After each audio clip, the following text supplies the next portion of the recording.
সকাল থেকে back to back class চলছে। স্কুল, স্কুল থেকে ফিরে দেন বাড়ির কাজ, তারপরে ক্লাস, তারপরে আবার 5টা থেকে ক্লাস ছিল, এখন বাজে 9টা। এই ক্লাস শেষ হলো। আমার চোখের অবস্থা থেকে বুঝতেই পারছেন। আর বেশি কাজ তুই করিস সেটা আমি জানি, তাই তো বললাম ছেলের পড়াশুনোর উপরে কর্তব্য শুরু। পড়াশুনো না, এই স্কুল থেকে প্রজেক্টটা। কাজ দিয়ে দিয়ে মাথা খারাপ করে দিয়েছে। ওটাও তো স্কুলের একটা পার্ট বাবা, এরকম করলে বললে তো হয় না। এবার আমি, তুমি করো তুমি করো, আমি জানি তুমি করে নেবে। নিয়ে হুম। কালার করে ব্ল্যাক কালার করে নেবো তাহলে এটা ওইটা। ওইটা আবার ব্ল্যাক কালার করবি? কিন্তু তাহলে ব্ল্যাক চার্ট লাগবে, ব্ল্যাক চার্টটা কোথায় পাবো? অন্য কোনো কালার দিলেও হবে, ব্ল্যাক চার্ট দিতে হবে এমন কিছু মানে নেই তো। ব্ল্যাক চার্ট দিলে একটা ভালো হয়ে যাবে। আর ভালো না, শোন, সবাই যদি ব্ল্যাক চার্ট করে চিটটা লাগা, এইদিকে উল্টো দিক, কোন দিকটা ইয়ে দেখ, এদিকটা গ্লসি, এদিকে চিটটা লাগা। হ্যাঁ এদিকে ছিট লাগাবো। হ্যাঁ, এদিকে চিটটা দিয়ে চিপকে দিবি, তাহলেই সুন্দর হবে। শোনা যাচ্ছে তো? আপাতত এইটা চিপকেছে কেটে, আর এইটা, তবে হ্যাঁ কাটিংয়ে আমি একটু হেল্প করেছি, আর এইটা করেছে। তারপরে কি করবে বলছে, দেখা যাক। হাউ টু কি করবি ওটা? পেপার ফ্লাওয়ার কাট করবি?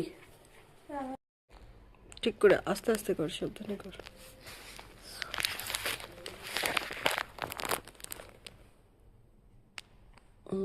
ব্যাস।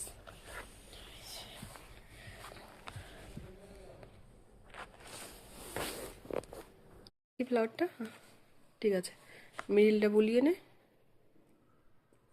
হ্যাঁ, এবার দেখ এখানে কুচি কুচি করে কাগজগুলো রেখেছি, এগুলো চেটাবি বললি যে, এগুলো দিয়ে দেখ, দিলে চিটে যাবে।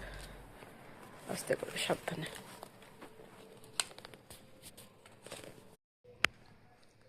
এখানে ধরো হবে জায়গা।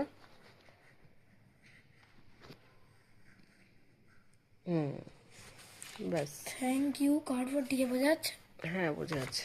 এখানে কি তুই দুটো বাটারফ্লাই আঁকতে পারবি?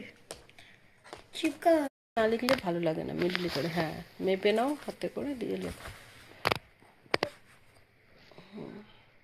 বাবা, তুই ওর ফুটকি দিয়ে আগে লিখে নাও। এটা বাঁকা হচ্ছে নাকি শুধু লক্ষ্য রাখিস, ঠিক আছে? হ্যাঁ ঠিক আছে ঠিক আছে, লেখো লেখো লেখো, শুধু লাইনটা বাঁকা হচ্ছে নাকি, নাহলে কিন্তু আবার মুছে লিখতে হবে, তো তোমারই কষ্ট, ঠিক আছে?